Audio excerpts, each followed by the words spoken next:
Welcome to the Bald Brad Show. Our lead story of the day is regarding yesterday's White House press briefing where the Associated Press and CNN questioned Karine Jean-Pierre regarding all these bank failures. Before we jump into that, make sure you hit that like and subscribe button, as well as leave us a nice, sweet comment down below. Your help support would be greatly appreciated. Let's go ahead and roll it. Arlene? Thank you. Two questions on banking. So the Treasury Secretary was on the Hill this morning testifying that the system remains sound and people can be confident about their deposits. When the president addressed the situation on Monday, he said that he was going to ask Congress and the banking regulators to strengthen the rules for banks to make sure that this type of failure is less likely to happen in the future. At this point, can you be a little more specific in terms of precisely what the president is looking for from Congress and the banking regulators on this issue? So to answer the first question, I guess, we have seen bipartisan support on a piece of legislation, Warner-Porter bill, and so we appreciate those folks putting their ideas together and putting that on the table. So we're going to work closely at that bill and other regulatory changes as well. As you all know, the Obama-Biden administration put in place tough requirements after the 2008 financial crisis to make sure that this sort of crisis would not happen again. But unfortunately, in the last administration in 2018, some of those rolled back some of those regulations that would have been incredibly important as we move forward. Again, blame game. We did the episode on it the other day where the Biden administration and the Democrat Party are blaming Donald Trump for all of this because it's always his fault. I know I'm repeating myself, but it's always Donald Trump's fault, or it's somebody else's fault, like Putin or Xi Jinping over in China. It's somebody else. It's never Joe Biden's fault. And by the way, I'm not blaming Joe Biden on everything here. I mean, he was an idiot for giving everybody a stimulus check when COVID-19 took place. Not everybody needed a stimulus check, handing them out like they're freaking hotcakes, giving people multiple checks. I mean, the amount of fraud that took place, hell, that's a whole nother video. But it's amazing here how she's going to blame Donald Trump for all this, even though the guy that wrote Dodd-Frank literally said it would not have done anything to stop what took place. The guy that actually wrote the damn thing said, hey, no, it wouldn't have stopped this whole thing from taking place. What happened. But she's going to push this whole narrative here because it's easy to point the blame at the orange bad man because nobody likes him because she has Trump derangement syndrome. Wait till we get into CNN's follow-up to that very point that she just made here regarding Dodd-Frank and the regulations that were removed by Trump, because her answer is just asinine. So as the president said, Congress and regulators must strengthen those rules for larger banks so that this doesn't happen again. And so, again, there's a legislation that we are encouraged to see, and we'll continue to work with Congress on what else can be done. But as we know, we can't. There's quite a bit that we can do administratively, but without Congress, Without Congress, we can't fully deal with this issue. So, as with your question on the regulators. Already underway, the regulators at the president appointed over the last few years, reversing the changes that we saw in 2018 under the last administration that I just mentioned. But we need Congress to take we can't let Congress off the hook, and they need to take action. So it's going to take both Congress and regulators to strengthen those rules, and so that's what we're calling on to do. And secondly, how about you not incentivize banks to make idiotic investments by bailing them out every time they fail and make idiotic investments? I mean, you've literally just eliminated almost all risk for investors or banks by incentivizing them to make very risky investments or idiotic investments by bailing them out. I mean, that's literally what you're doing. Sure, there's some people that are insured by the FDIC up to $250,000, but everybody else, which was basically almost everybody in Silicon Valley Bank, you're just going to bail them out as well. So it's amazing to me how you're like, well, it's Congress, it's Trump, it's this, it's that. But at the end of the day, you're saying, well, we want to stop this from happening. No, you don't. Because if that was the case, you would let it fail and you wouldn't be bailing people out because they made extremely risky bet by having all their money or a lot of money in one bank rather than diversifying that over a course of many, many banks. But, hey, they care about you guys and they want to stop this from happening. It's Trump's fault. It's everybody else's fault. Biden has no hand or play into this at all. There are reports that a group of banks and other financial institutions are working on a $30 billion or so plan to shore up First Republic Bank in California. Can you say what role the U.S. government has in terms of trying to pull this rescue package together? So I'm not going to comment on any specific actions or any specific institutions from here. because of the actions that the regulators took over the weekend at the president's direction, depositors know that they are safe, and banks have access to resources to meet those depositors' needs and demand. But I'm not going to get into any specific situations from here. It's actually funny because she says she's not going to get into any specifics from there, but literally the next person's question, she literally gets into specifics and just starts talking about banks. So it's amazing how she's never, well, I'm not getting into hypotheticals, but then gets into hypotheticals later, or was talking about a hypothetical beforehand, but then was questioned about some sort of hypothetical later on during the same White House press briefing, but didn't want to elaborate on it because she's not going to talk about hypotheticals. You guys, it is so head spinning. I'm only showing you a few clips here because as you could see, it was like an hour-long press briefing. A lot of it was just nothing burgers of her not answering questions or hell, flipping through her binder trying to find something. I mean, literally, give you an example, and this isn't part of it, but somebody was asking her about the Willow Project, and he mentioned the Willow Project in his question about 3 times. And you see her trying to flip through her binder looking for the answer about the Willow Project. And because she couldn't find it quick enough, she had to stop and go, your question again was the Willow Project, right? It was about the Willow Project. And the guy was like, yeah, it's about the Willow Project. And by her doing that, gave her enough time to kind of keep flipping and find something that had remotely to do with the Willow Project, about the oil drilling in Alaska. But here's CNN's follow-up about the Dodd-Frank regulation that was removed by Trump, and if it would have any impact on the whole thing. Let's hear her response. And trust me, a little bit of a hypothetical here of which she already answered prior, of which we just saw. Let's go ahead and roll it. Thanks, Karine. You referenced the Dodd-Frank rules just a few moments ago. Do you believe that Silicon Valley, excuse me, do you believe that Silicon Valley's bank's failure could have been averted had those Dodd-Frank rules not been rolled back during the previous administration? So right now, and the president said this in his remarks on Monday, that we got to get a full accounting of what happened. We need to know exactly what happened, so we know who to hold accountable here. Folks, did you just follow that whole thing that we just did of her just blaming the Trump administration in the first clip that we just watched?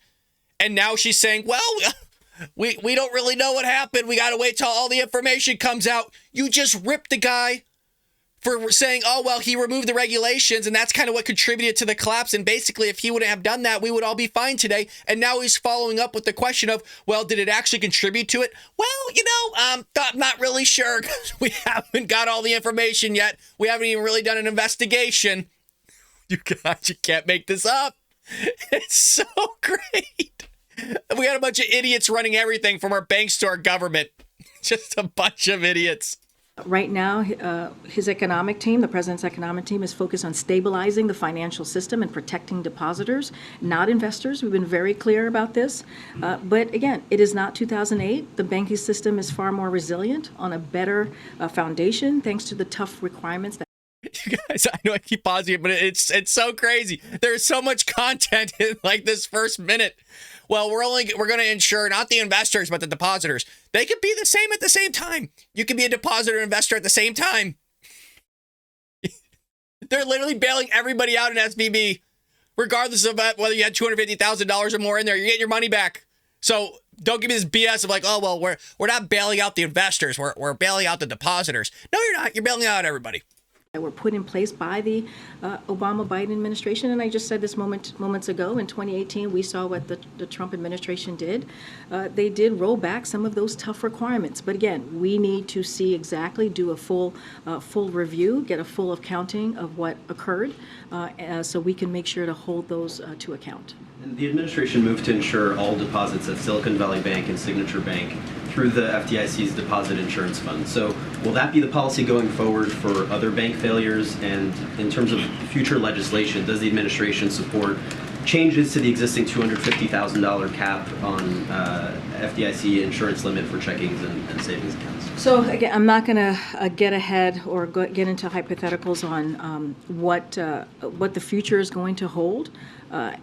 You just got done talking about a hypothetical. You literally just said we need more information about what happened to make certain claims, but yet you gave the whole claim that in 2018, Trump removed the regulations, the Dodd-Frank regulation, about certain assessment risk that should be taken care of anybody, what is it, like $50 billion or less in these companies. Regardless, you made an entire hypothetical and didn't have the information to back it up, so when you're questioned on it, you didn't know what to say.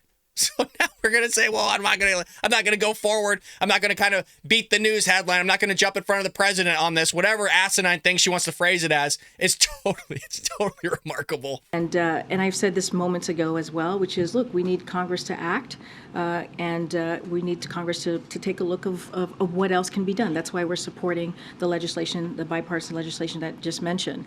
Look, the president, as I mentioned also earlier, the president appointed regulators over the past 2 years to reverse the changes that we saw in the last administration. But again, Congress needs to act. As far as the $250,000 deposit insurance limit, we have more to say on the specific regulatory changes in the next few days. I'm not going to get ahead of what the regulators are going to decide moving forward. But that's something that you guys are looking at. I'm just not going to get into specifics or get ahead of what they're currently looking at or what they're going to be announcing. And then just You got to love that aspect, too, where she's like, oh, well, over the course of 2 years now, we put in regulators to kind of combat what Trump did. Yeah, that did a lot of good, huh? That did real good with Signature Bank, Silicon Valley Bank, Credit Suisse. I mean, it just has been working phenomenal right now. I mean, everything's just looking uppity. So she keeps going to, like, Trump and Congress. Well, they need to do something. How about you not bail out the bank? How about that to send a message real quick? They're so bad. It's so funny. They have a camel standing in front of them, and they keep looking at all these gnats, very biblical reference, where it's like, yes, all you need to do is build a border wall and just put in Trump's policies and everything's going to figure itself out, and have a PR movement of like, hey, stop coming illegally. In the same way, you have a camel standing there right in front of you. Don't bail out the bank. Tell people if they put in risky investments, you're going to have the consequences of if something goes south. That's life. That's the privatized sector, like we saw yesterday with Mr. Wonderful from Shark Tank talking about all this. But they have to make everything so difficult when it's not difficult. They're asinine. They're a bunch of idiots. But I know we repeat ourselves. We kick our can down the road here of dealing with the Biden administration, but we got 2 years of this nonsense still. Still 2 years. I know. Some of you are like baffled going, holy crap, I didn't realize that it was going to take that long, or we had that long left. Well, moving into our second segment of the day, I figure we have a little bit of fun. It's a Friday episode, folks. Wait till we get our last one talking about there's something else that's considered racist. Not this one, but this one's dealing with the Pentagon just coming out and saying, yeah, there's an alien mothership in space. Folks, you might look at this and be like, oh, well, it's not that big of a deal. You know, it's probably just some crazy journalist talking about this. No. This is the Pentagon officials are suggesting that there's an alien mothership in our solar system. This kind of went under the radar because you had all these bank failures going on, which makes me wonder if that's why they released this news when it basically got buried under everything else. And they're saying that this mothership could potentially be sending mini probes to Earth. This is not a small news headline. Every major outlet was covering this. It just got buried under this bank issue with Credit Suisse. You had Signature Bank, Silicon Valley, all that stuff. So check this out. Pentagon officials said in a draft document last week that aliens could be visiting our solar system and releasing smaller probe-like missions conducted by NASA when studying other planets. This is insane. It used to be crazy to talk about aliens and UFOs. Now there's a mothership. You know, it's so crazy. It is baffling. I'm losing my voice, folks. If you haven't gone over to baldbrad.com and get yourself a mug here, you just feel more powerful and more patriotic for this company. Look, it got the logo on the front with the Bald Brad Show, and you got to have the American flag on the back. If you haven't picked yourself up some merch, what are you doing? Also, head over to baldbrad.com. We did release a book, Trojan Horse: How the Left is Destroying America, folks. It is a phenomenal book. Head over to Amazon, give us a 5-star rating. Amazon relies heavily on your guys' rating, so give us a nice 5-star and leave us a sweet comment. If you already purchased it, please head over. Take care of us there. Support the Bald Brad Show. Well, again, a draft release and report was authored by a bunch of people, and that was released on March 7th, and focuses on the physical constraints of unidentified aerial phenomena. An artificial interstellar object, this is a quote, by the way, could potentially be a parent craft that releases many small probes during its close passage to Earth, an operational construct not too dissimilar from NASA missions. These seeds, is what they're calling them, I think dandelion seeds is kind of the reference they're referring to, could be separated from the parent craft by the tidal gravitational force of the sun or by maneuvering capabilities. The AARO was established in July 2022 or 2022 and is responsible for tracking objects in the sky, underwater, and in space, or possibly an object that has the ability to move from one domain to the next, meaning basically going from space into the water, or heck, into the sky into the water, which we've tracked this stuff on military radar. We've tracked them on military surveillance and video as well. So Congress tasked NASA to find 90% of all objects near Earth that are larger than 140 meters in 2005, which resulted in telescopes kind of observing all these things. So on October 19th, 2017, the telescope that was referred to here in this report detected an unusual interstellar object that was later named, the Umama or whatever it's called. It was like that long cigar-shaped, it looked like an asteroid, and I think it like moved or propelled in some way, shape, or form away from the sun, which doesn't make sense because the sun should pull it in, but it propelled away from the sun without showing a cometary tail, leading scientists to believe it was basically artificial. It was something that was made from another life form. Also, 3 years ago, another object was discovered, the report noted, namely NASA's rocket booster in 2020, which had no cometary trail either. So you got some weird stuff taking place. You got our military saying they're engaging with these objects off the coast of California, the West Coast, and off of the East Coast every week, you guys. Our fighter pilots, these guys aren't idiots. These are extremely smart people. They're not like Karine Jean-Pierre, Jen Psaki, and Joe Biden. These guys are actually smart. They're in control of $22+ million aircraft. And they're saying, look, we're engaging with these things. We don't know what they are. They're sitting there combating us. They're disrupting our systems, which is an act of war, by the way. So whatever's going on, this stuff is nuts, folks. But I wanted to bring it to your attention to get your take on this. Do you believe in aliens? Or do you think that it's some black project from the United States government? Because that's what Dr. Greer says it is. Dr. Greer, somebody who's followed UFOs, has a lot of information on this stuff. We haven't really talked about it much on Supernatural Saturdays in terms of what he says. We'll get into that later. But recently on Supernatural Saturdays, we've been covering a Joe Rogan podcast with a guy that worked in Sector 4 and supposedly worked on alien spacecraft. Could this stuff be real? Maybe. But the fact that you have the Pentagon just open arms, like, yeah, we think there's a mothership out there in outer space. That's crazy. I mean, talk about saying something like that 10 years ago. No way in hell. No way in hell.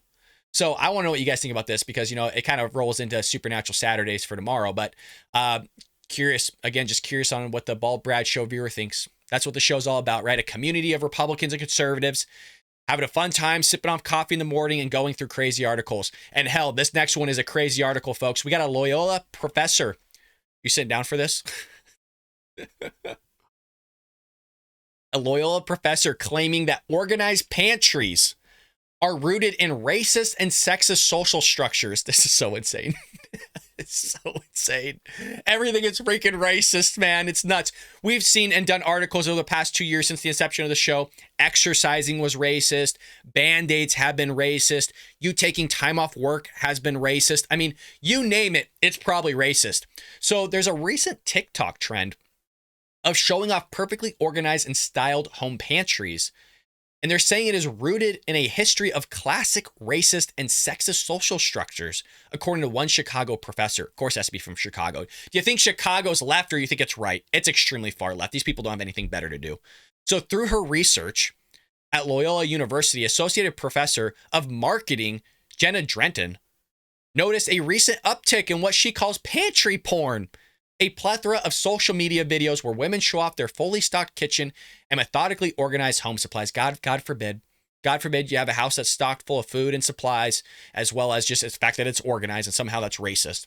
So while minimalist designs used to present an anti-consumption mindset of using less and buying less, the new minimalism, according to Drenton, means more is more, so long as it's not dirty or clustered. Historically, Drenton says that tidiness is intertwined with status, and a person's messiness often breeds assumptions about a person's capacity to be responsible and respectable. It's so crazy. Quote, cleanliness has historically been used as a cultural gatekeeping mechanism to reinforce status distinctions based on a vague understanding of niceness. Nice people with nice yards and nice houses make for nice neighborhoods, Drenton writes. What lies beneath the surface of this anti-messiness, pro-niceness stance is a history of classist, racist, and sexist social structures. So because you're orderly, folks, because you keep your house maintained and in good order, somehow you're a racist now. By the way, I'm somebody that likes things very neat. If you were to walk into my classroom, everything is always scrubbed down. I disinfect everything. Everything's always very neat and tidy and clean. But somehow that makes me a racist. As to why, hell, I don't know. Tracing the pantry to the late 1800s, Dresden says the butler's pantry acted as an architectural touchstone of the wealthy. This is an amazing connection. By amazing, I just mean completely asinine. This small space tucked between the kitchen and dining room. I can't do it. I can't do it. Was a marker of status. I can never make it through these articles. I start sweating because I'm trying to not laugh and just read it to you guys and get through it. But it's crazy that these people are getting paid 6 figures to write this stupid crap. Let's get through it. An area to hide both the food and the people who prepared it. Trenton, citing her research, claims these viral videos of uniformly labeled and symmetrically placed supply bins, ingredient containers, and shelves are created by predominantly white women and act as a new status symbol for what it looks like to maintain a nice, well-kept home. You freaking racist.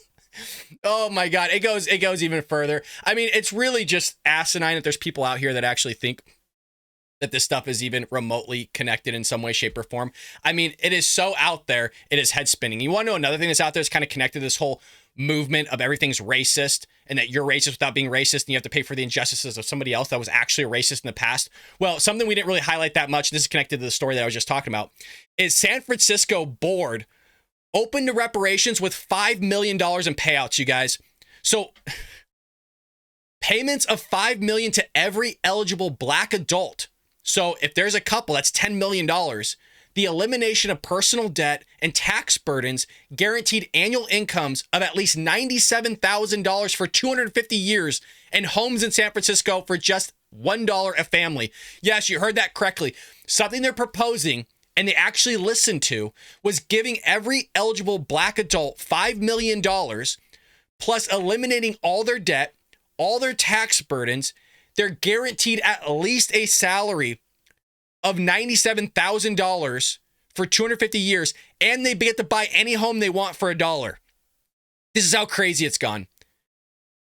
These were some of the more than 100 recommendations made by city appointee reparations committee, tasked with the thorny question of how to atone for centuries of slavery and systematic racism.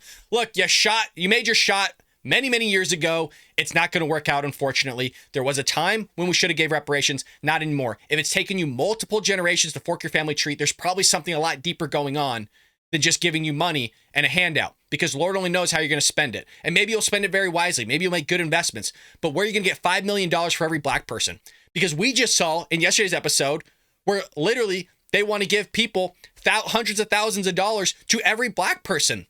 Literally every black person, regardless of whether you were connected to slavery or not, you get reparations. And I said you could have an opportunity or a chance where literally you're giving one black person reparations, and that black person's family was actually slaveholders of the family of which you're giving reparations to as well. Literally, this guy over here that you're giving reparations to that's black could have enslaved this family over here that's black as well, and they're both getting reparations, even though he's the one that caused the injustice. But he's getting reparations for it. I mean, it's so insane. These people, and they're, like I said, they're idiots. Everybody's idiots.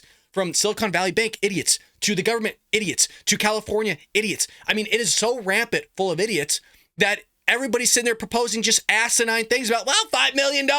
How do you come up with that? How do you get that number in your head?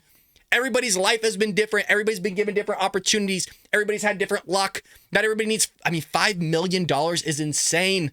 It's insane, and just to wipe out all debt, but this is what they want to do. What do you guys think about this?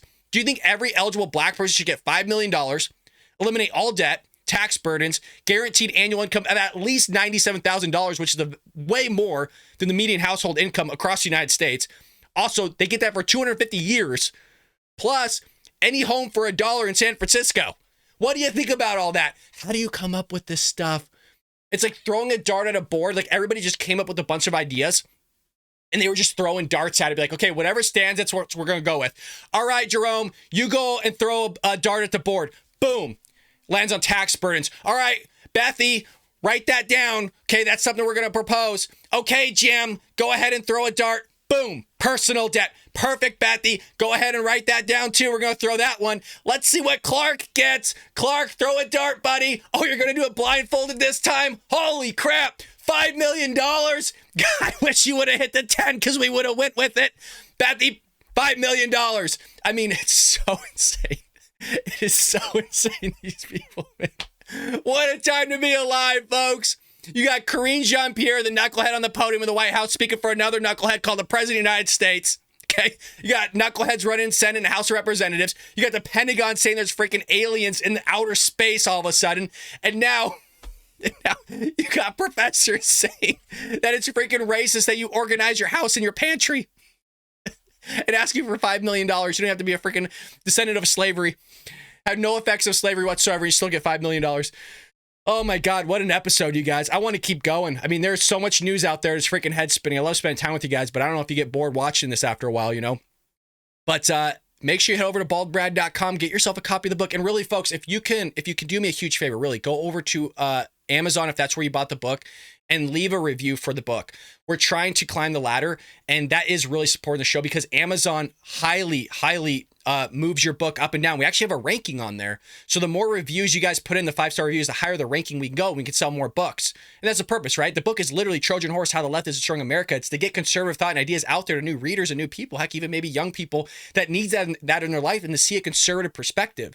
So your help and support would be greatly appreciated on that. And folks, go over and get yourself a mug. I'm telling you, you're going to ask Shib. Shib is part of the membership that we got here. Shib is a member, has a cool badge next to his name. We also got Music Junkie in there. We got a bunch of other people part of our members. Become a member, go over and get yourself a mug as well. I mean, folks, you drink this, people are like, hey, who's that guy? Who's Bald Brad? And you're like, hey, that's some knucklehead that I watch, but God, he's funny and entertaining. Head over to baldbrad.com, get yourself some merch, get yourself a coffee mug at the very least, and buy our book, give it to a friend or family member. You know, hell, give it to a Democrat. There's a gift. Well, folks, I hope you have a lovely weekend, a lovely Friday, and we'll be here for tomorrow on Supernatural Saturdays, and then we'll also be back here on Sunday for more of the Bald Brad Show. Folks, I will see you later here on the Bald Brad Show.